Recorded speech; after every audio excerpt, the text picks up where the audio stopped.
그러면 오늘 뭐 질문은 더 없습니까? 거기서는? 오케이. 그러면 오늘은 이제 5회 일단은 문법 부분을 나갈 거예요. 알겠죠? 물론 이상부 같은 경우는 지난 중간고사 시험지나 이런 걸 보면은 문법이 그렇게까지 어렵게 나오지는 않는 편이긴 해요. 알겠죠? 그래도 그 실제로 이제 중간고사 때도 아무리 뭐 어렵게 안 나온다고는 하더라도 우리가 조금 살펴봤을 때 교과서에 있는 단어라든지 이런 걸 위주로 나오는 게 아니라 그래도 전혀 이제 모르는 단어를 이제 교과서 내용을 좀 적용시켜가지고 쉽게 풀 수 있는 이런 유형의 문제로 나왔잖아, 그지? 그렇기 때문에 그 고등학교 문법은 이제 교과서에 얽매이면 안 되긴 합니다. 알겠죠? 그래도 일단 이상고는 그나마 그래도 또 다른 학교에 비해서는 교과서에 좀 더 충실한 편이기 때문에 기본적으로 이제 교과서 내용에 대해서 어느 정도 하고 그 다음에 이제 그 우리가 우리말의 문법 요소라고 해서 높임법, 시제, 피동표현, 뭐 인용표현, 부정표현 이런 것도 있거든요. 그래서 그거는 선생님이 이론을 정리해 놓은 거를 따로 또 실어놔서 오늘 이런 걸 가지고 같이 수업을 하도록 할 겁니다. 알겠죠? 준비됐습니까? 자, 그러면 이제 우리가 자, 첫 번째 페이지, 그쵸? 다양한 언어 실천 양상 살펴보기. 아니요, 요거. 그쵸? 자, 이 부분을 한번 보도록 합시다. 자, 첫 번째 이제 우리 지문부터 한번 살펴봅시다. 다음 글을 읽고 우리 사회의 언어 실천 양상을 알아보자 라는 거죠. 그죠? 자, 언어 공동체는 지역, 세대, 성별, 직업 등에 따라 다양하게 형성되며 사회적 변화나 기술의 발전, 인구 이동이나 문화 교류 등의 영향으로 변화가 심화되기도 한다라는 거죠. 그렇죠? 자, 여기서 핵심은 자, 일단 언어 공동체 밑줄 칩시다. 자, 당연히 언어 공동체가 뭔지를 알아야 될 거 아니야. 그치? 그렇죠? 자, 이거는 바로 뭐다? 바로 같은 언어를 사용하면서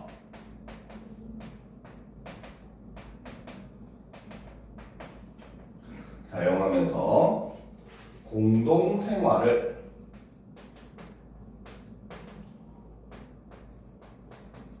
하는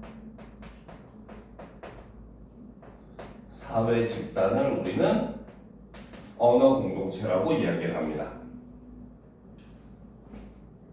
자, 물론 우리가 크게 보면은 알겠지. 우리는 한국어라고 하는 언어를 사용하는 전체 언어 공동체잖아요. 그죠? 하지만 그 속에서도 이 언어 공동체는 여러 가지 요인에 의해서 나뉠 수가 있어요. 알겠습니까? 그래서 이거를 이전 교육 과정에서는 방언이라는 말로 얘기를 해줘요. 알겠죠? 그래서 그 방언의 의미나 이런 것들도 우리가 같이 알아두면 좋으니까 그 방언의 의미를 통해서 선생님이 조금 이따 다 자세하게 필기를 해줄 겁니다. 알겠죠?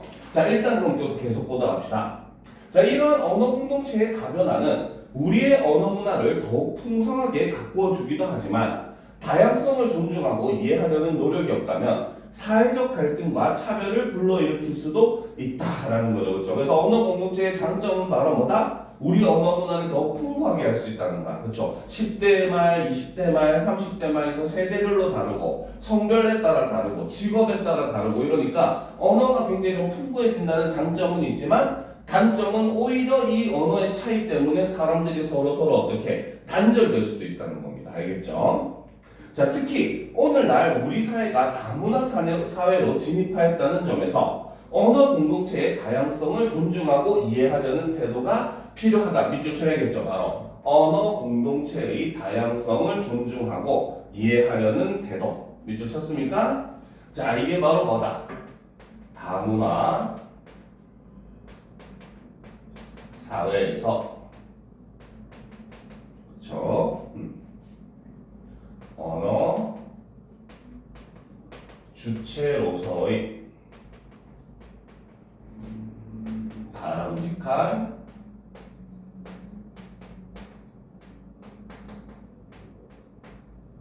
태도다라고 볼 수 있다는 거죠. 됐습니까? 자, 그럼 이제 밑에 예가 되어 있는 그림을 한번 보도록 합시다. 자, 똑같은 이제 물건을 사는데, 자, 어떤 사람이 여기 부추 없나요? 하는데 앞에 아주머니는 전구지 한 단 주세요 하거든, 그치? 자, 경남지방에 가면은 부추를 전구지라고 얘기를 해요. 알겠습니까? 즉, 지금 이 두 사람의 언어가 달라진 이유는 바로 뭐 때문에? 그치, 바로 뭐다? 표준어와 지역 방언의 차이입니다. 알겠습니까? 자, 여기 부추 없나요? 할 때 부추 밑줄 치고 얘는 바로 뭐다? 표준어죠. 자, 그런데 정부지 한 단 주소 할 때 정부지 밑줄 치고 얘는 바로 뭐다? 지역 방언이 되는 겁니다. 알겠습니까? 자, 그 다음 봅시다. 두 사람 이제 또 대화를 하죠. 아, 오늘 국물이 시원하니 아주 좋은데요. 아, 뜨거워. 국물이 시원하다고요? 그렇지. 이거 보면 옛날에 그 개도 있었죠. 아빠랑 아들이랑 목욕탕에 갔는데 아빠가 뜨거운 물 들어가서 아, 시원하다 하니까 애가 딱 들어가자마자 나오면서 하는 말이 세상에 믿을 놈 하나 없네 이러는 거, 그렇지? 자, 바로 여기서 이제 두 사람의 의미 차이가 나는 거는 옆에다 하나 적어 놓읍시다. 알겠죠? 이거는 바로 뭐다? 사회 문화적 맥락의 차이다 라고 우리가 알아둬야 됩니다. 알겠습니까? 자, 그래서 여기서 첫 번째 한국인에게 있어서는 그쵸? 시원하다라는 말이 두 가지 의미로 해석이 됩니다. 그죠? 어떻게 해석이 됩니까? 첫 번째는 차갑고, 그쵸? 산뜻하다, 그쵸? 차고 산뜻하다 이런 의미로 해석이 되죠. 그런데 우리나라 사람들은 되게 특이하게 뜨거운 걸 먹으면서도 시원하다고 하잖아, 그렇지? 그게 바로 뭐다? 바로 뜨거우면서 오면서 속이 후련할 때 요거를 시원하다고 얘기하죠. 그래서 지금 이 그림에서는 바로 뭐다? 요 두 번째 의미로 지금 사용이 된 겁니다. 알겠습니까? 자, 그런데 이제 뭐다? 외국인의 입장에서는 바로 뭡니까? 시원하다는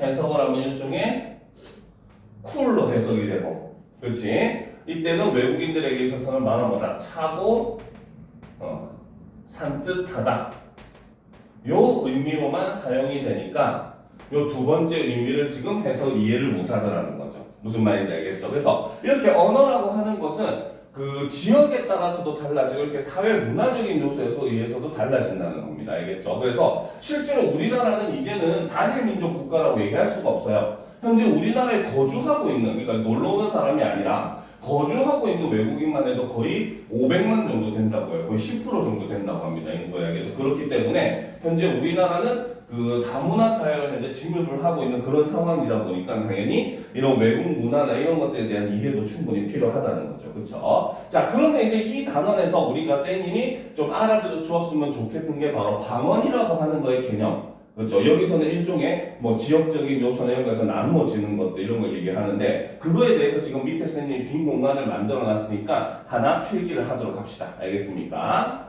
자, 적어 놓도록 합시다. 바로 표준어와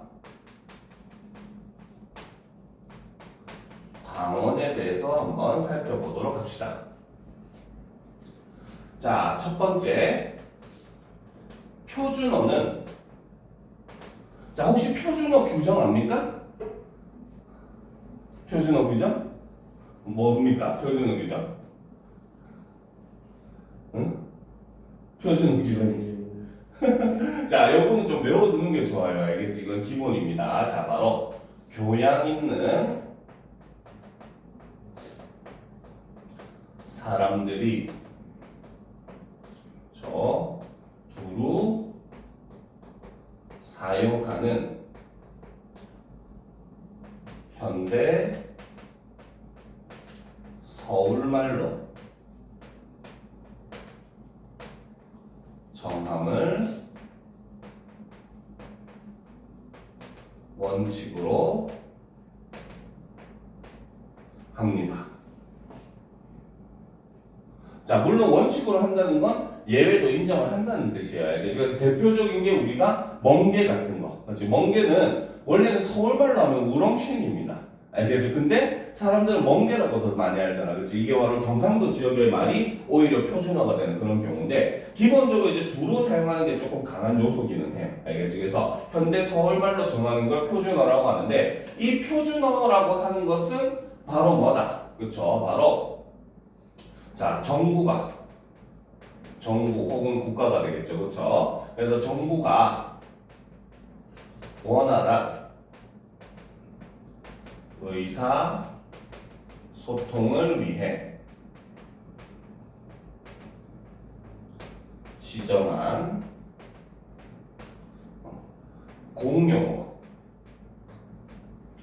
공용어로서의 언어를 우리는 표준어라고 이야기를 한다는 거죠. 알겠습니까? 알겠죠? 그래서 표준어 같은 경우는 말 그대로 우리나라 사람이라면 좀 원활하게 안에서 의사소통을 해야 되니까 그 표준이 되는 말을 인위적으로 정한 걸 바로 우리는 표준어라고 얘기를 하는 겁니다. 알겠죠? 그래서 현대 서울말로 정하지만 서울말이라고 다 표준어가 아니에요. 알겠죠? 자, 그런데 이제 이것과 대비되는 개념으로서 바로 방언이라고 하는 것이 존재를 합니다. 방언하면 뭡니까? 방언. 그렇지, 사투리라고 생각을 하잖아. 그렇지. 근데 솔직한 말로 얘기하면 방언의 의미는 좀 더 넓어요. 알겠죠? 자, 방언이라고 하는 것은 바로 한 언어가, 그렇죠? 지역, 사회, 세대, 성별 등, 그렇죠? 다양한 요인에 의해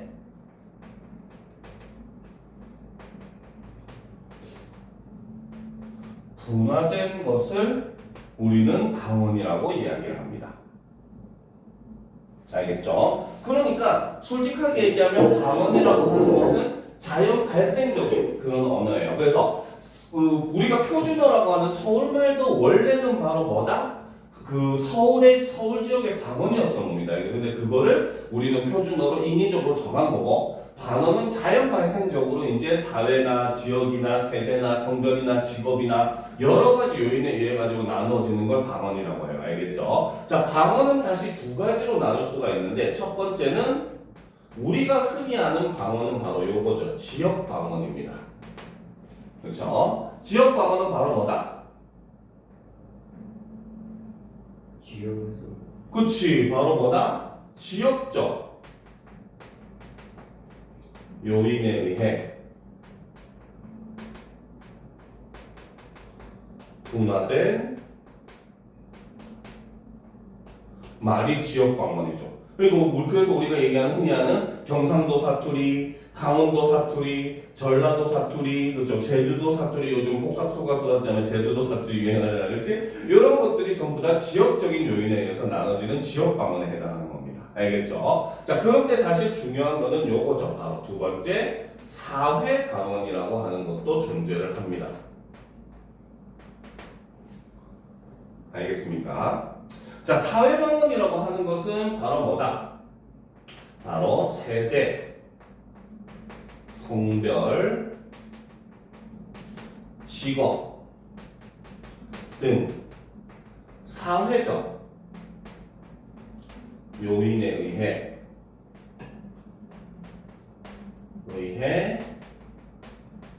분화된 말을 우리는 사회방언이라고 얘기를 해요.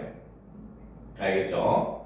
자, 대표적으로 이제 보통 그 10대들이 사용하는 말과 20대들이 사용하는 말, 30대, 40대들이 사용하는 말, 50대, 60대들이 사용하는 말이 다르잖아, 그렇지? 그래서 5, 60대로 갈수록 좀 더 이제 정중하고 문장이 길어지는 반면에 10대, 20대로 갈수록 문장이 좀 짧아지고 줄임말들을 많이 쓰고 이런 모습들을 보여주잖아요, 그렇죠? 이런 것들은 세대에 의해서 나눠지는 겁니다. 알겠죠? 그럼 성별에 따라서도 좀 다른 면이 있어요. 남자들 같은 경우는 주로 뭐 군대도 다녀오고 나중에 이제 성인이 되면 그지 군대도 다녀오고 그 다음에 뭐 사회생활, 직장생활 같은 이런 것들 사회적인 위계 질서나 이런 것들을 중시하는 그런 사회에 많이 속하다 보니까 주로 이제 그 뭡니까 높임법 중에서도 그 뭐야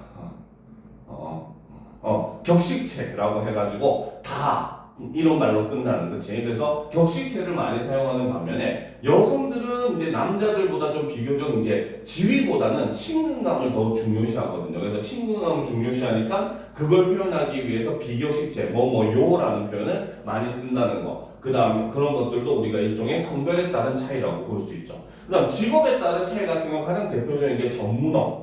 그렇죠. 뒤에 이제 따로 설명을 할 거지만 전문어 같은 경우는 어떤 직업 안에서만 쓰는 말들, 그렇죠. 전문적으로 쓰는 말들 전문어. 그다음 은어 한 뭐 단체가 사회 단체가 그 비밀 유지를 위해서 사용하는 말들 이런 것들에 의해서도 다 방언이 나뉘어지게 된다는 겁니다. 알겠죠? 그래서 이 방언이라고 하는 것도 크게 지역 방언과 사회 방언으로 나눌 수 있고 우리는 일단 지역 방언만을 방언이라 생각하지만 실제로 이런 사회 방언도 존재한다는 거 이런 걸 우리가 중요시하게 봐야 된다는 거죠. 알겠죠? 자 여기까지 필기가 됐죠? 그렇지? 자 그 다음에 이제 여기서 우리가 또 하나 봐야 될 게 바로 뭐냐? 그렇죠? 자 맥락이라고 하는 것에 대해서 생각을 해봐야 됩니다. 알겠습니까? 자, 맥락이라고 하는 것은 쉽게 말하면 알겠죠? 기본적인 개념은 그렇지? 바로 담화가 이루어지는 그렇죠? 상황, 배경 이런 것들을 우리는 맥락이라고 얘기를 합니다. 알겠습니까? 자, 그런데 이 맥락도 사실 크게 두 가지로 나누어 볼 수가 있습니다. 알겠죠? 자, 첫 번째는 가장 간단한 게 바로 상황 맥락 이라고 하는 게 존재를 하죠. 알겠죠? 자, 상황 맥락이라고 하는 것은 말 그대로 쉽게 바로 뭐다? 담화가 이루어지는 상황을 이야기를 합니다. 이런 건 우리가 중학교 때 한 번쯤은 배웠던 내용이기는 해요. 알겠죠? 중학교 때 이런 내용 배웠을 겁니다. 예를 들어서 똑같이 뭡니까? 괜찮아요? 라는 말을 들었을 때, 그치? 이 상황이 만약에 내가 그 음식점에 가가지고 식당 주인이 괜찮아요? 하고 물어봤으면 무슨 뜻이야? 그치? 음식 맛이 괜찮냐? 뭐 싱겁지는 않냐? 이런 걸 물어보는 거잖아. 그치? 근데 병원에 갔는데 의사가 나한테 괜찮아요? 하고 물어보는 건 무슨 뜻이야? 그치? 어디 아프진 않는지 이런 걸 물어보는 거니까 똑같은 말이라도 상황 맥락에 따라 의미가 어떻게 될 수 있다? 그렇죠. 달라질 수 있다는 거죠. 그렇죠. 그래서 이 상황 맥락이 중요한 이유는 바로 뭐다? 바로 같은 말이라고 하지 말고 담화라도 상황 맥락에 따라 의미가 달라지더라는 겁니다.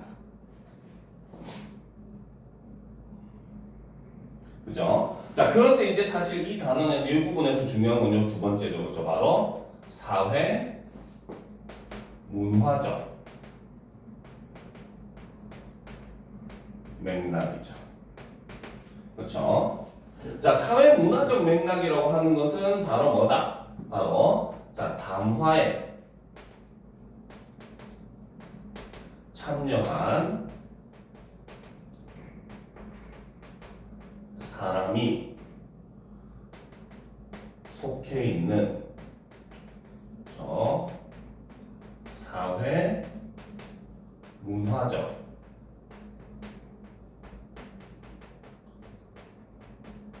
배경을 우리는 사회 문화적 맥락이라고 얘기를 하는 거죠. 앞에 우리가 대화에서 한국인이 뜨거운 국물을 먹으면서 시원하다라고 한 걸 외국인이 이해하지 못하는 게 바로 이런 사회 문화적 맥락이 서로 다르기 때문이라는 겁니다. 알겠죠? 그렇기 때문에 우리는 이렇게 언어를 사용할 때는 방언적인 요소와 문화적 맥락이 다른 요소를 다 고려해가지고 상대방을 뭡니까? 배려하는 그런 말하기를 해야 된다는 게 올바른 말하기 태도다라고 볼 수 있다는 거죠. 알겠습니까? 자, 그러면 다음 페이지로 넘어가 보도록 합시다. 그죠? 자, 다음 페이지에 보면은, 그렇지? 자, 이것도 우리가 조금 봐야 되는 부분이죠. 자, 다음 페이지 보면은 두 하키 선수가 대화를 합니다. 그렇죠? 넘어진 사람을 향해서 한 사람이 괜찮습니까? 하니까 그 다음 사람이 뭡니까? 일 없습니다 라는 거죠. 그렇죠? 일단 요것도 우리가 의미를 알아야 돼요. 일 없습니다. 밑줄 칩시다. 일 없습니다. 밑줄 쳤습니까? 자, 요거는 바로 북한에서 정중히 거절할 때 사용하는 말입니다. 근데 우리나라에서는 일 없습니다 이러면 왠지 좀 쌀쌀맞아 보이잖아, 그치? 근데 북한에서는 오히려 이제 이 일 없습니다라는 말이 정중한 표현인 거예요. 알겠습니까? 자, 빙상호게이를 하다 보면 그럴 수도 있지요라는 거죠. 그래서 빙상호게이는 그쵸, 이거는 바로 아이스하키죠. 얼음 위에서 하는 아이스하키를 나타내는 겁니다. 알겠습니까? 자, 그러면 이제 우리가 여기서 바로 남한의 언어와 북한의 언어에 대해서도 알아둘 필요가 있습니다. 알겠습니까? 자, 그러면 밑에 빈 공간에다가 선생님 칸 만들어 놓은 데다 필기를 합시다. 자, 바로 남북한의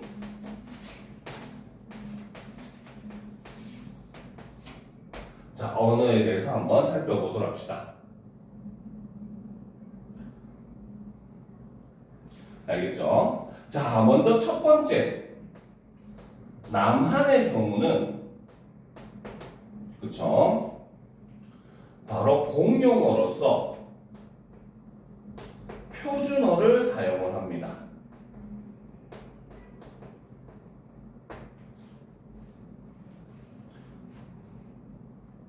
알겠습니까? 자, 그런데 이제 이런 것부터 시작부터가 조금 달라져요. 알겠지? 아까도 우리가 선생님이 표준어 규정 얘기했잖아요. 그렇죠? 표준어 규정이 바로 뭐라 그랬어? 앞에 필기했잖아. 그렇지? 교양 있는 사람들이 두루 사용하는 현대 서울말로 정하는 걸 원칙으로 한다라고 얘기했었잖아요. 그렇죠? 그래서 남한의 공용어는 그 표준어라는 걸 사용을 하기 때문에 바로 언어의 중심지는 남한의 표준어는 서울입니다. 서울이 언어의 중심지가 되는 거죠. 알겠습니까? 자, 그런데 반면에 또 남한의 표준어 같은 경우는 그렇죠? 자, 언어의 자연스러운 변화를 중시합니다. 그러니까 사람들이 많이 쓰니까 이걸 표준어로 채택하고, 그렇죠? 사람들이 이제는 안 쓰게 되면은 표준어에서 빼고 이런 작업들을 해요. 남한은 그냥 말 그대로 사람들이 사용하는 빈도에 따라서 표준어를 추가하고 빼고 이런 작업들을 한다는 거죠. 알겠습니까? 그래서 언어의 자연스러운 변화를 중시하고 당연히 그러다 보니까 바로 뭐다? 외래어의 수용에 그렇죠? 적극적인 그런 모습을 보여준다는 거죠. 그래서 외래어를 좀 많이 사용한다는 그런 특징이 있습니다. 알겠습니까? 자, 그런데 반면에 북한은 공용어로서 그렇죠? 북한은 문화어라고 하는 것을 사용을 합니다. 알겠습니까? 그래서 남한에서는 공용어를 표준어라고 하지만 북한은 공용어를 문화어라고 얘기를 해요. 알겠죠? 자, 문화어의 언어 중심지는 당연히 어디겠어요? 북한의 수도는? 그치, 바로 평양이 됩니다. 자, 아무리 우리나라 같은 우리나라 말이라고 하더라도 그렇죠? 아까 얘기했듯이 서울말과 경상도 말이 다르고 서울말과 전라도 말이 다르고 서울말과 강원도 말이 다르고 서울말과 충청도 말이 다르잖아요. 그렇죠? 그럼 당연히 언어 중심지가 서울과 평양도 말이 다를 거 아니야. 그렇지? 그러니까 기본적으로 중심이 되는 언어에서부터 이미 차이가 나기 시작을 하니까 남북한의 언어가 차이가 나기 그 부분부터 나기가 시작했다라고 볼 수 있다는 거죠. 알겠죠? 자, 그런데 거기다가 두 번째, 그렇죠? 북한 언어의 특징이 바로 뭐냐면 국가의 정책에 의해 변화를 합니다. 이거는 국민들이 많이 사용한다고 하는 게 중요한 게 아니라는 거예요. 알겠죠? 오직 국가에서 이제 정책적으로 이런 말들을 써야 되겠다, 이런 말을 금지해야 되겠다, 이렇게 결정을 하게 되는 거고, 그걸 통해서, 아니 참 들뜬 표정인데, 그지? 그걸 통해서 언어를 어떻게 해야 될까, 이런 것들을 결정을 하게 되더라는 거죠. 그렇죠? 그러다 보니까 특히 북한어는 이걸로 인해서 어떤 특징이 있냐면 바로 공산주의, 그렇죠? 이념을, 그렇죠? 다음은 어휘가 굉장히 많은 그런 모습을 볼 수가 있습니다.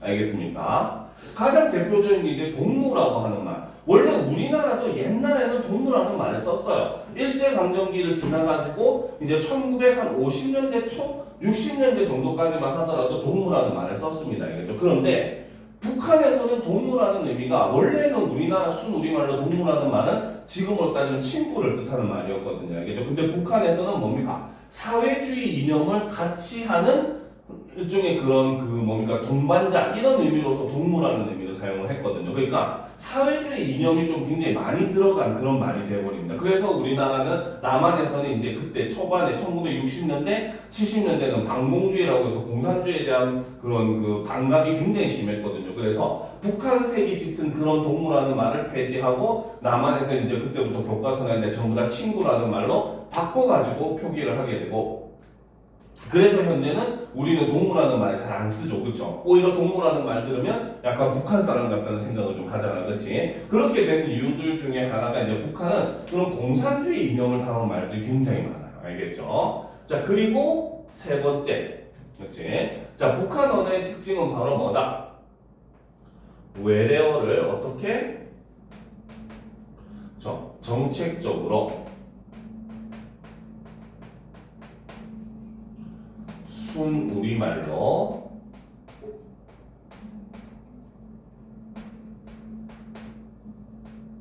전환을 하는 특징이 있습니다. 알겠습니까? 그래서 그 북한 같은 경우는 외래어를 그냥 수용하는 게 아니라 자꾸 순우리말로 바꾸어서 수용하는 그런 모습을 보여줘요. 알겠죠? 그래서 뭐 골키퍼 같은 경우는 뭐 문지기, 그렇죠? 그 다음에 뭐 사이드 그치 코너킥 같은 경우도 이제 그 뭐 구석차기 막 이렇게 하고, 그치? 이런 식으로 순 우리말로 막 아이스크림도 뭐 얼음 부스미 하듯이, 그치? 이렇게 순 우리말로 바꾸는 그런 모습을 보인다. 그렇다고 물론 북한에 외래어가 아예 없는 건 아니에요. 근데 북한은 외국 중에서는 어느 나라의 영향을 좀 많이 받습니까? 북한은 말고 또. 그치, 바로 지금은 소련이라고 하지 않고 러시아라고 하죠. 그렇죠? 옛날에는 소비에트 연합이라고 해서 러시아랑 그 다음에 지금으로 따지면 이제 키르기스탄, 그 다음에 카자흐스탄 이쪽 지역들 다 연합해가지고 공산주의 연합을 소비에트 연합이라고 해서 우리는 줄여서 소련이라고 불렀거든요. 근데 지금은 이제 소비에트 연합이 붕괴했고 지금 러시아로 바뀌었잖아. 러시아랑 여러 나라로 나누어졌잖아. 그치? 그래서 현재는 러시아 말을 이제 받아들여가지고 러시아 말은 지금 외래어지만 그래도 사용하는 그런 모습을 보여줍니다. 알겠습니까? 그래서 외래어를 정책적으로 순우리말로 전환을 해서 사용을 하는데 이제 여기서 보면은 이제 우리말, 순화 사업을 국가 차원에서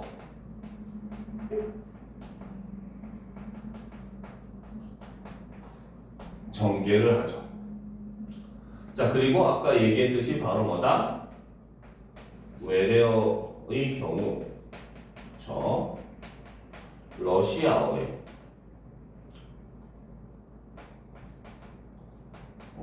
영향을 많이 받습니다. 알겠습니까? 자, 그래가지고 뭐 트랙터 같은 경우는 북한에서는 또락도 이렇게 얘기하죠. 러시아어로. 알겠지? 그래서 이런 식으로 남북한의 언어가 이렇게 달라지게 되죠. 자, 그러면 이제 이렇게 남북한의 언어가 달라지게 된 이유, 원인에 대해서도 우리가 한 번쯤은 살펴볼 필요가 있습니다. 알겠습니까? 자, 세 번째. 바로 남북한 언어 차이의 원인에 대해서 좀 살펴본다면, 그렇죠? 자, 첫 번째는 아까 선생님이 얘기했듯이 바로 뭐다?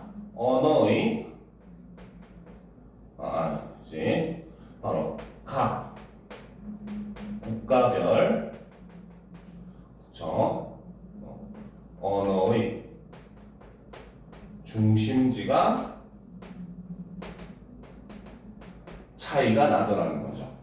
그래서 아까 얘기했듯이 남한은 서울을 중심으로, 북한은 평양을 중심으로 하다 보니까 그 근원이 되는 언어 자체가 차이가 났고 그로 인해서 차이가 발생하기 시작을 했다는 겁니다. 알겠죠? 자, 그리고 두 번째, 그렇죠? 우리나라가 북한하고 분단된 지가 언제입니까? 언제부터 분단됐어? 아니 1953년에 휴전 협정을 맺게 돼요. 3년간 6.25 전쟁을 하게 되거든요. 알겠죠? 그러니까 53년에 분단이 됐으니까 휴전선이 만들어졌으니까 그때부터 지금까지 하면은 지금 벌써 몇 년이야? 70, 한 2년 정도가 지난 거, 70년이 넘는 역사가 되는 거죠. 그렇죠? 그래서 바로 뭐다? 70년이, 두 번째는 70년이 넘는 기간 동안, 그렇죠? 분단 상황이 유지가 되더라는 겁니다. 알겠죠? 그러니까 당연히 이로 인해서 교류가 어때? 단절될 수밖에 없었던 거야. 교류가 거의 없죠. 우리나라 사람들이 거의 유일하게 못 가는 나라가 북한입니다. 알겠습니까? 우리나라 여권 파워가 강하다 하지만 절대 못 가는 나라가 북한이잖아요. 그렇죠? 그러니까 교류 자체가 사실 거의 없다시피 하는 그런 상황이다 보니까, 그리고 분단된 지도 70년이 넘는 기간이 돼버리니까 이렇게 남북 간의 언어가 크게 차이가 나더라는 거죠. 알겠죠? 자, 그 다음 세 번째는 바로 뭐다? 바로 언어에 대한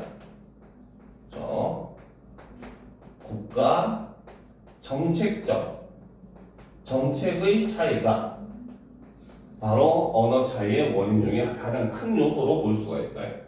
그래서 남한 같은 경우는 언어는 자연스럽게 변하는 거니까 그 자연스러운 변화를 그대로 수용하는 거에 좀 더 익숙하다면은, 북한 같은 경우는 언어도 바로 뭐다? 사회주의 이념을 전달하는 하나의 요소고, 그렇지? 그렇기 때문에 그 언어도 국가에서 정책적으로 변화를 하게 만드는 그런 모습을 보여주더라는 거죠. 그래서 언어 정책의 차이도 이렇게 우리가 굉장히 큰 차이가 나더라라는 겁니다. 알겠죠? 자, 그러면 이제 우리가 이것을 극복할 수 있는 극복 방안을 찾아봐야 되겠죠. 그렇죠? 그래서 첫 번째는 어떤 것들? 바로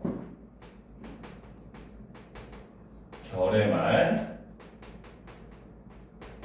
큰 사전이라든지, 그렇죠?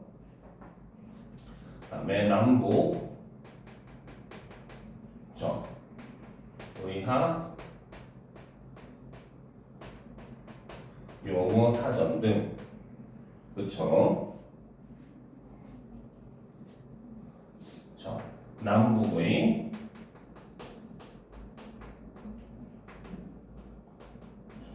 어휘 차이를 보여주는 사전 편찬 사업을 해야 되더라는 거죠. 알겠습니까? 그리고 당연히 두 번째는 바로 뭐다? 남북한의 교류가 확대가 돼야 된다는 거죠.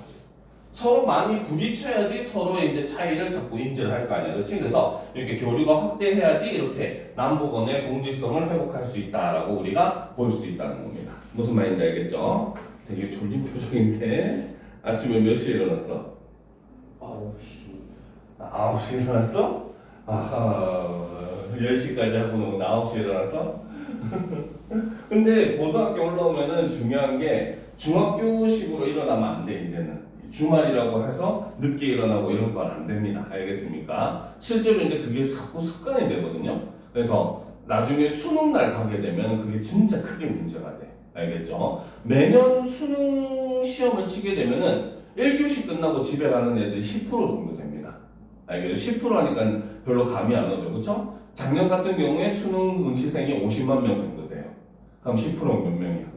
그치. 5만 명이 집에 가는 겁니다. 1교시 마치고. 알겠죠? 근데 그 애들의 대부분이 이제 그 한 80% 이상, 80, 70% 정도 이상이 대부분이 이제 컨디션 난조 때문에 몸이 안 좋아서 집에 가요. 알겠지? 근데 그 컨디션 난조 중에서도 실제로 막 뭐 배가 아프다든지 이런 것들 실제 병 때문에 아픈 경우는 70%도 안 돼요.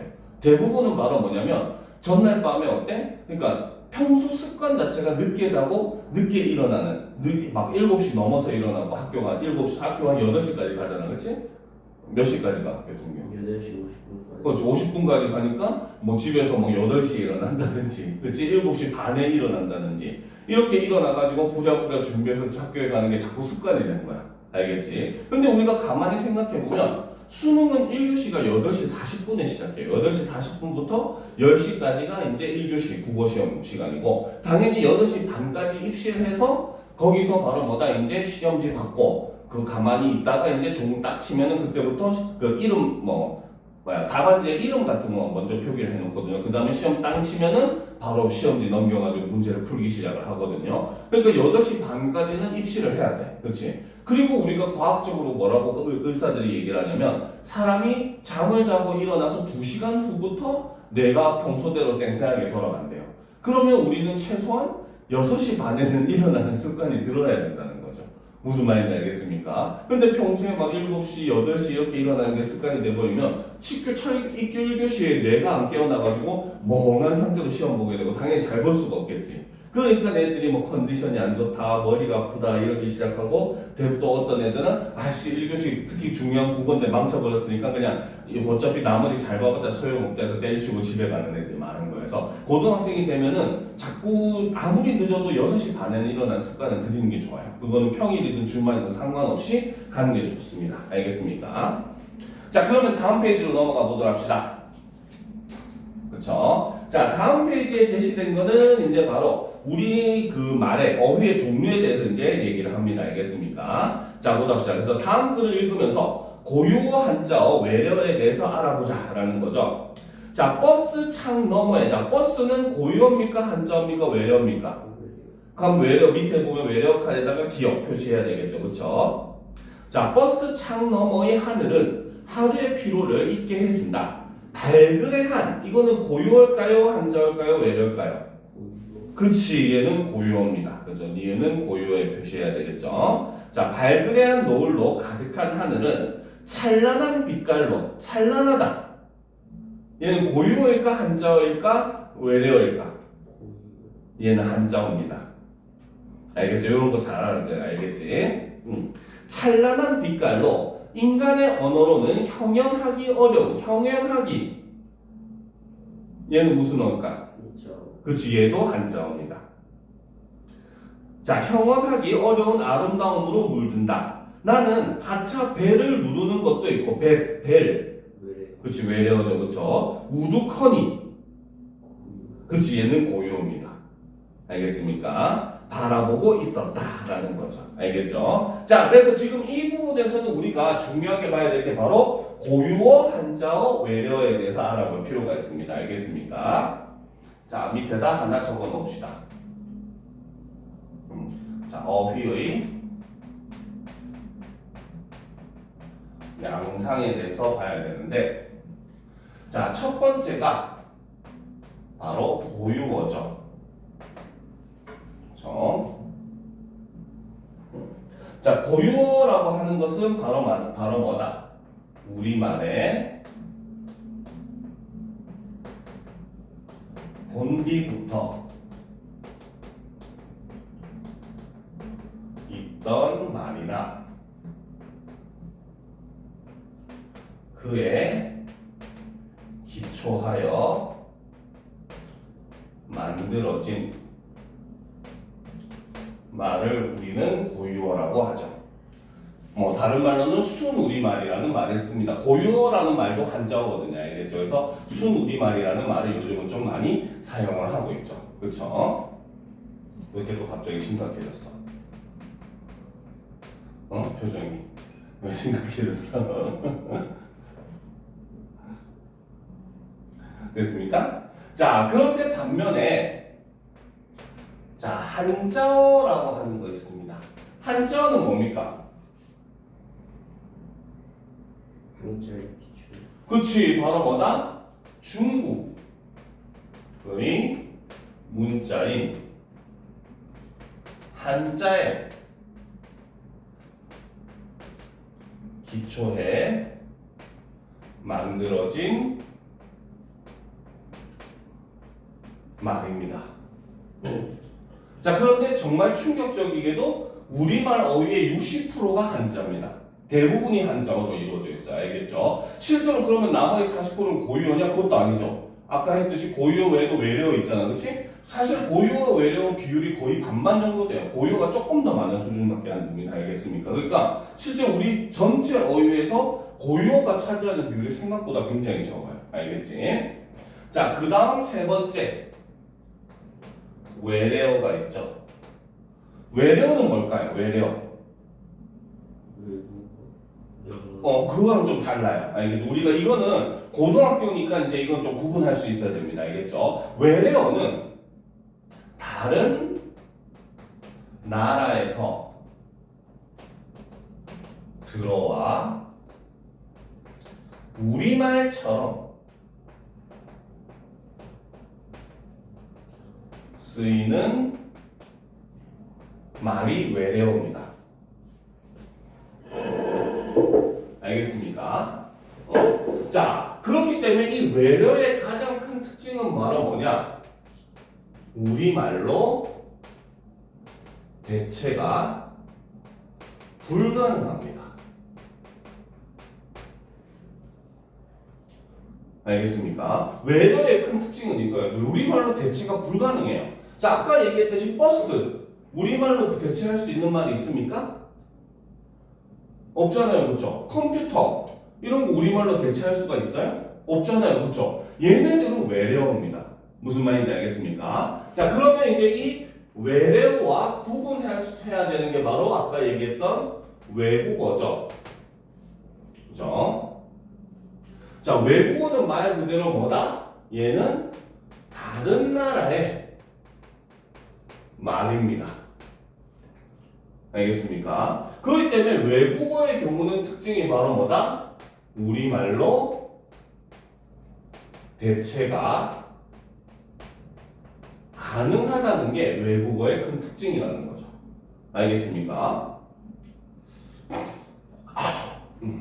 그러니까 왜 좀 있어 보이려고 사람들이 하잖아. 뭐 오늘 패션은 참 엘레강스하고 하잖아요. 이런 것들은 우리말로 대체가 가능하잖아요. 그렇죠? 이런 거는 외국어입니다. 알겠죠? 그런데 아까 예를 들어서 들었던 버스라든지 그 다음에 뭐 컴퓨터라든지, 그치? 그 다음에 카메라라든지 바나나라든지 이런 것들은 우리말로 대체할 수 있는 말이 없어요. 알겠습니까? 그래가지고 이런 것들은 아예 우리말처럼, 우리말 어휘처럼 사용되고 있기 때문에 이런 것들을 외래어라고 합니다. 알겠습니까? 자, 그런데 이제 여기서 우리가 고등학교니까 물론 뭐 2, 3부에서 요 정도 내용까지 들어가진 않을 거예요. 알겠죠? 그래도 고등학생이니까 이런 개념 정도는 좀 알아둘 필요가 있습니다. 자, 추가로 하나 알아둘 개념이 바로 귀화어입니다. 귀화가 무슨 뜻일까? 귀화. 우리 귀화하다 이런 말 쓰는데 무슨 뜻이야? 외국에 있다가 들어오는 게 아니라 아예 국적을 우리나라로 바꾸는 거. 그러니까 국적을 그 나라의 국적을 취득해서 국적 자체가 바뀌는 걸 우리는 귀화하다, 그 나라에 귀화하다라고 얘기를 해요. 알겠죠? 우리나라 외국인들 중에는 우리나라에 귀화해서 사는 사람도 많아요. 아예 국적이 우리나라로 바뀌어가지고. 알겠지? 그래서 언어도 귀화어가 있습니다. 알겠습니까? 그래서 이 귀화어 같은 경우는 자, 근원은 그렇죠? 한자나 외래어였으나 너무 익숙해져 한자어나 외래어라는 자각이 거의 사라진 말을 우리는 귀하어라고 합니다. 이 귀하어들이 여러분들 시험 문제 나오면 빡세죠. 알겠습니까? 대표적인 예가 빵. 그쵸? 빵 외국어입니다. 어느 나라 말에서 온지 압니까? 얘는 포르투갈 말에 보면은 빵을 팡이라고 하거든요. 이게 일본으로 건너와서 이제 빵이 되고 알겠지? 그래서 우리나라로 건너오게 된 겁니다. 알겠죠? 그래서 포르투갈어인 팡에서 유래했지만 지금은 거의 우리말처럼 쓰잖아요. 그치? 그 다음에 배추, 김치 전부 다 한자어 외국어를 바탕으로 합니다. 알겠습니까? 배추, 김치 이런 거, 냄비 다 외국어입니다. 이거 일본어 남비에서 알겠습니까? 나베에서 남비가 되고 현재 냄비가 되는 거거든요. 알겠지? 그래서 왜 일본어에서 유래한 그런 말입니다. 알겠습니까? 그래서 이 외에도 기어들이 굉장히 많아요. 뭐 양말도 있고 이런 것도 굉장히 많거든요. 그래서 이런 것들은 솔직히 우리가 이게 외국에서 기반했다라고 듣기 전에는 얘네가 외국어인 우리말이라고 생각하는 사람들이 더 많잖아. 그치? 이런 것들을 바로 이렇게 외국에서 들어왔다는 개념 자체가 굉장히 희미해진 말을 우리는 귀하어다라고 이야기를 한다는 거죠. 알겠습니까?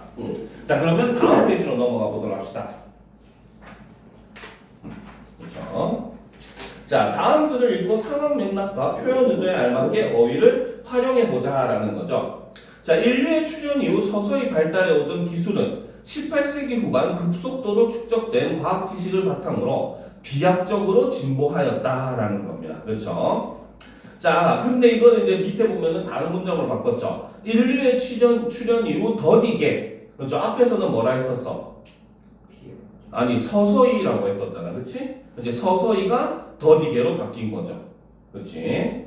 자, 발달해 오던 기술은 18세기 후반 급속도로 축적된 과학 지식 덕분에, 그렇죠? 위에서는 과학 지식을 바탕으로라고 했는데 여기서는 과학 지식 덕분에라고 했잖아. 그렇지? 왜? 이런 것들이 바탕으로라는 표현들이, 그렇지? 이런 거는 사실은 이제 외래어를 약간 그대로 번역을 하는 번역투의 그런 문체입니다. 번역투 문체도 잘못된 문체예요. 알겠죠? 대표적으로 우리 이런 말들 쓰잖아. 왜 영어에 보면은 요 by라는 말 쓰잖아요.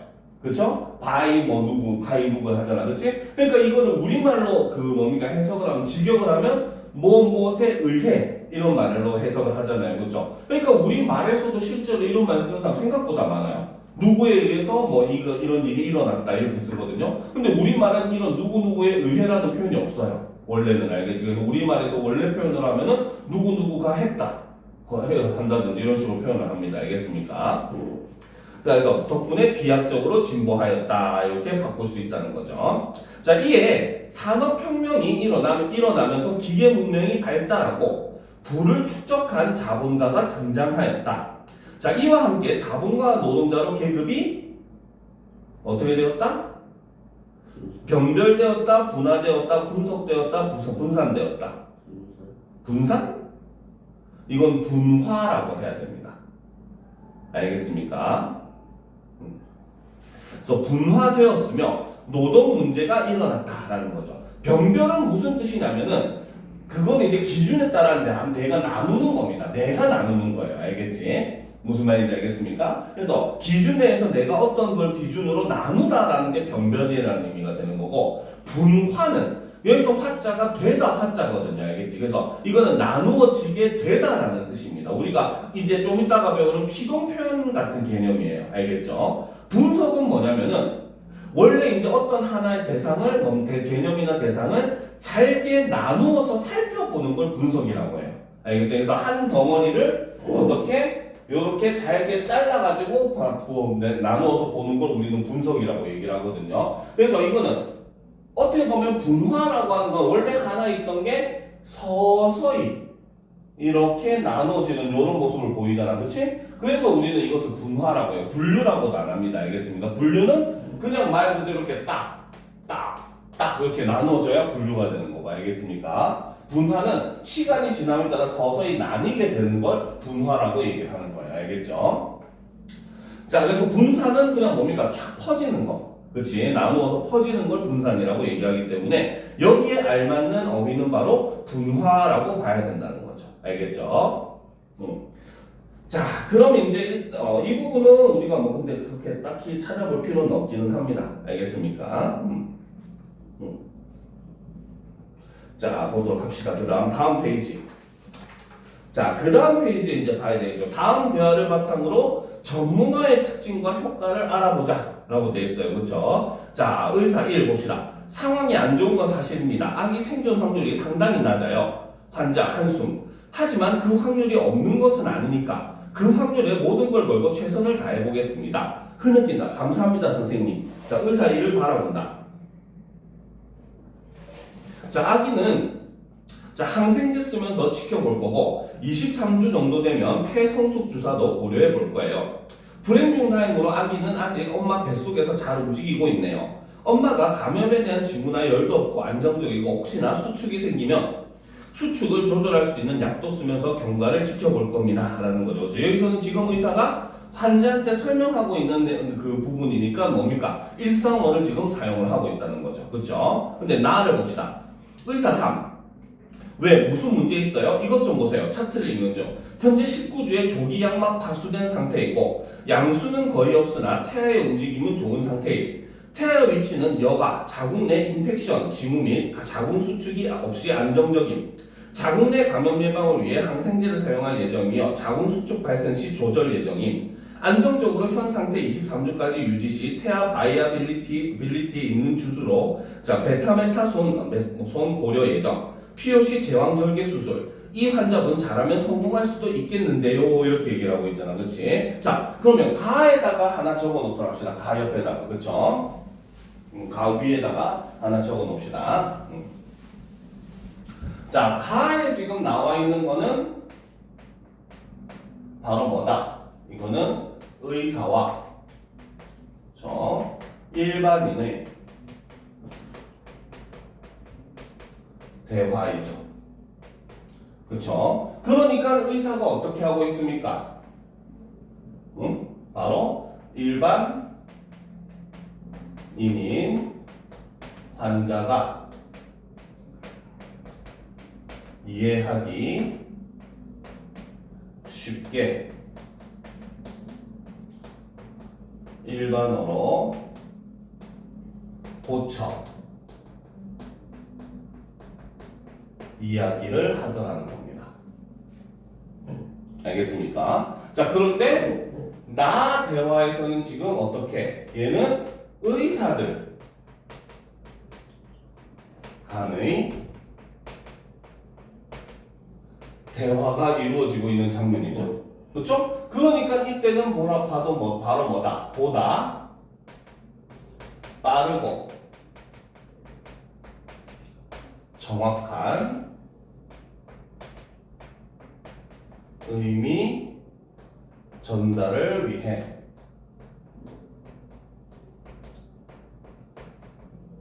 전문어를 사용을 하고 있는 이런 모습을 보여주더라는 겁니다. 알겠습니까? 자, 그러면 이제 우리가 이 단원에서 이제 살펴볼 게 바로 사회 방언에서도 이제 우리가 특별하게 좀 봐야 될 것들 몇 가지가 있거든요. 바로 전문어, 은어, 유행어, 금기어 이런 것들을 좀 봐야 됩니다. 그래서 이런 것들을 간단하게 밑에도 필기를 한번 해보도록 합시다. 알겠습니까? 오케이? 그렇죠? 자, 사회 방언의 예를 몇 가지 살펴봅시다.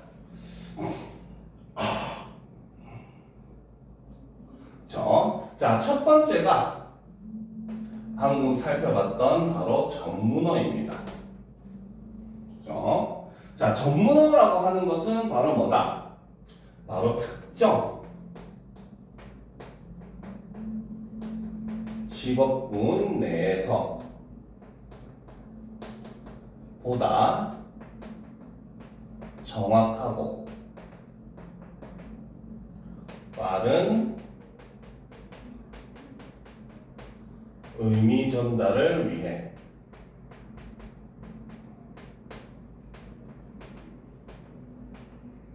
사용하는 게 전문어입니다. 알겠습니까? 자, 이 전문어는 어떤 특징이 있냐면 첫 번째로 주로 외래어나 한자어로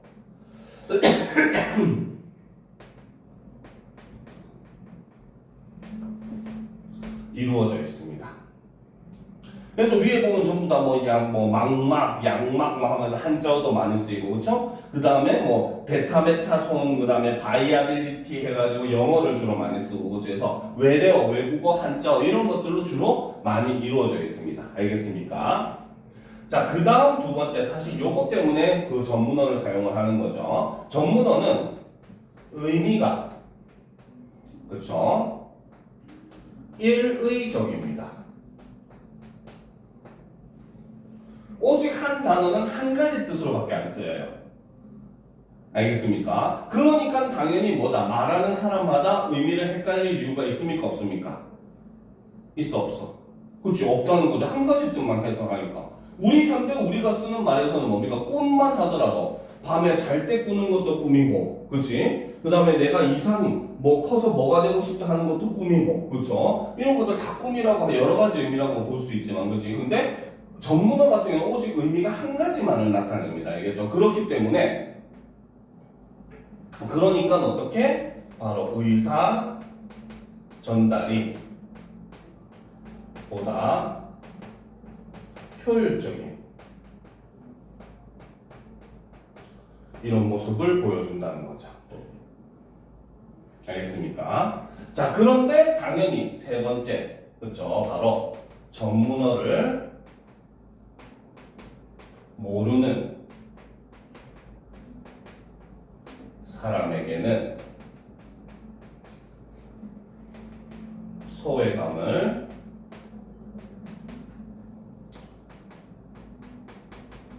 일으킬 수 있겠죠. 왜? 다른 사람들은 이해를 못하니까. 그렇지? 그래서 이렇게 전문어에 해당하는 게 대표적으로 의학 용어들, 그렇죠? 그 다음에 법률 용어들, 알겠습니까? 이런 것들이 전문어에 해당합니다. 그런데 전문어는 특징이 바로 뭐냐면 얘는 숨겨져 있진 않아요. 실제로 우리가 서점 가면 의학 용어 사전, 법률 용어 사전 살 수 있습니다. 알겠습니까? 근데 우리는 그걸 안 사죠. 왜? 그렇지. 우리가 사용을 하는 데는 우리가 의사라는 직업을 가진다면 모르겠지만 그게 아니기 때문에 굳이 그거를 쓸 이유가 없다는 거지. 그렇지? 그러니까 내가 배우고자 하면 배울 수는 있으나 굳이 배울 필요가 없기 때문에 우리가 전문어를 모르는 거지. 전문어는 기본적으로 개방은 되어 있다는 겁니다. 무슨 말인지 알겠죠? 자, 그런데 이제 이 전문어와 함께 비슷하지만 조금 다르게 사용되는 말이 바로 두 번째, 은어라는 말이 있습니다. 알겠습니까? 자, 은어라고 하는 것은 바로 바로 한 집단 내에서 비밀 유지와, 그쵸? 동질감 향상을 위해 사용하는 말이 은어입니다. 알겠습니까? 자, 그렇기 때문에 이 은어 같은 경우는 당연히 집단의 비밀 유지가 우선이라는 거죠. 그러니까 타인이 알아듣지 못하게 이렇게 얘기를 하는 겁니다. 무슨 말인지 알겠습니까? 자, 그러니까 당연히 이 은어도 역시 바로 은어를 모르면은 그 집단 사람들에 비해서 소외감을 느끼겠죠. 그렇죠? 그래서 집단 내에서는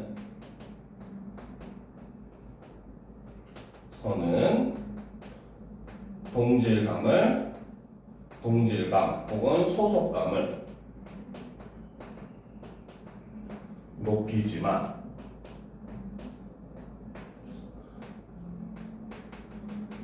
외부에는 오히려 소외감을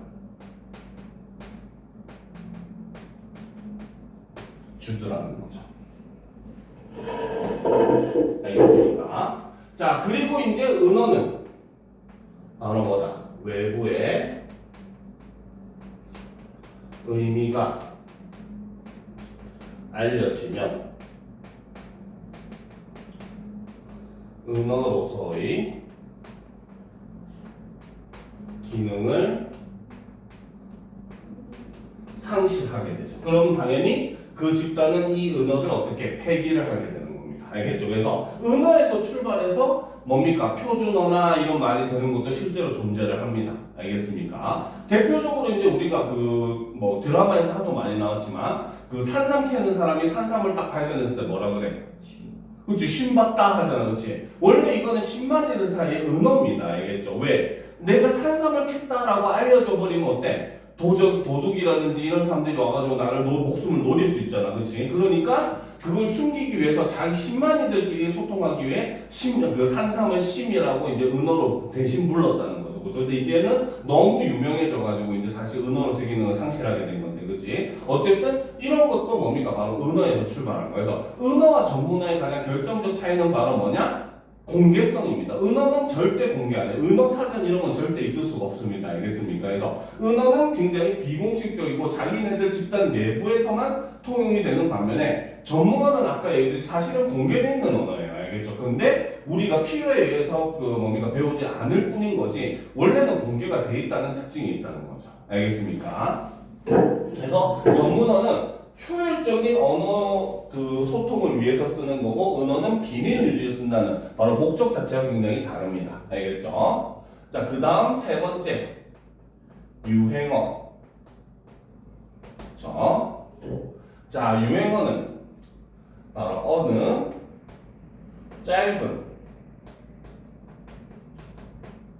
시기에 광범위하게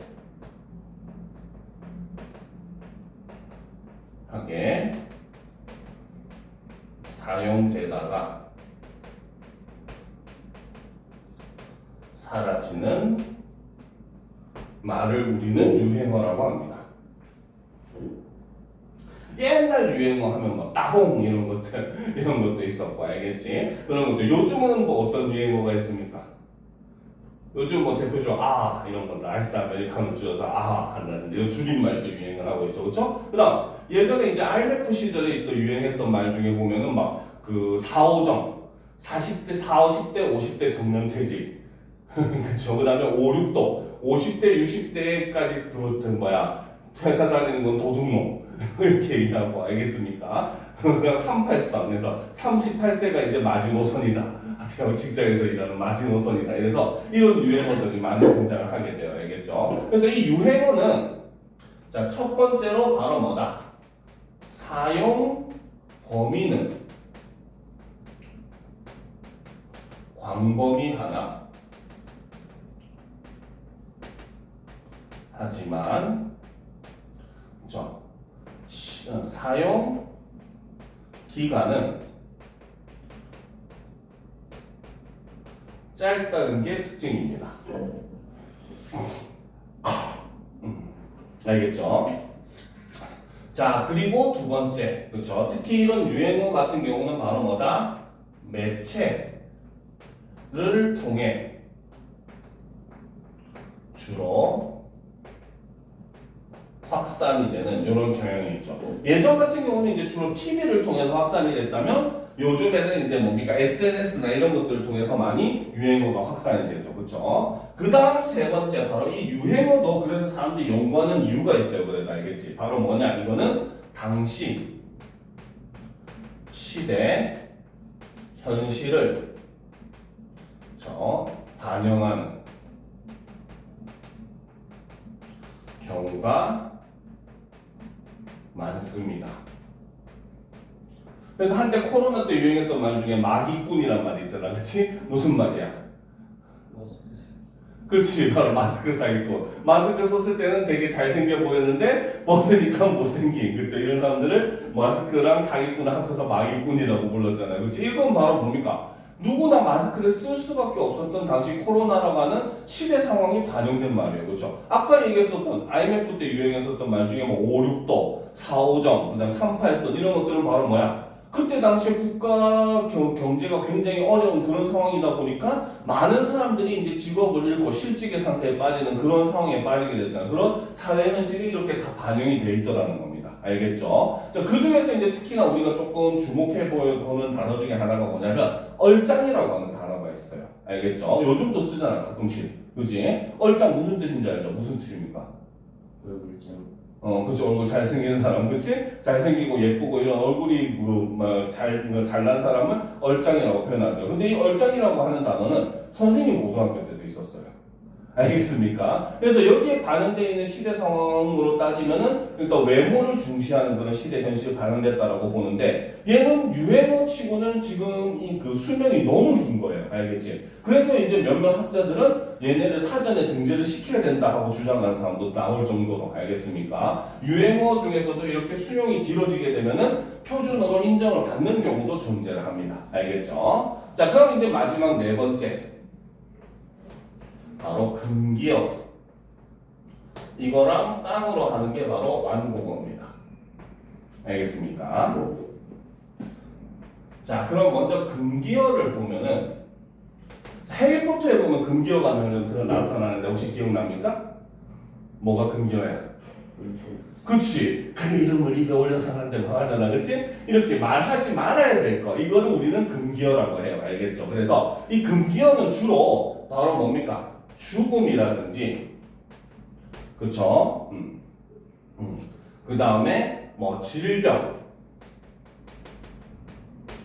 그 다음 더러움, 더러움이라고 하지 말고 혐오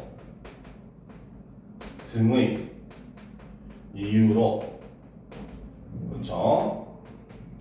직접적인 언급을 꺼려하는 말을 우리는 금기어라고 합니다. 알겠습니까? 그래서 우리나라는 이제 누가 죽으면 죽었다 하지 안 하잖아. 뭐라 그래? 그렇지, 돌아가셨다 하잖아요. 그렇죠? 이런 것도 일종의 그 죽었다라는 말을 직접적으로 하지 않기 위해서 돌려 말하는 겁니다. 알겠죠? 그 다음, 우리가 화장실에 뭐 하러 갑니까?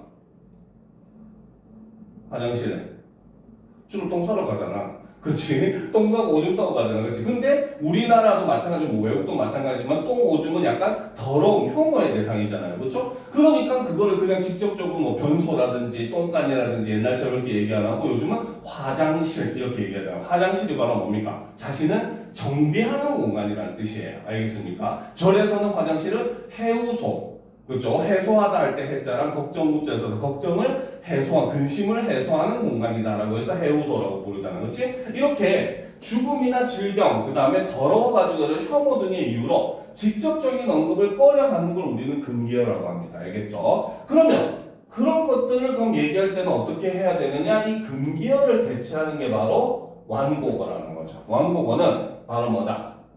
금기어를 대신해 대상을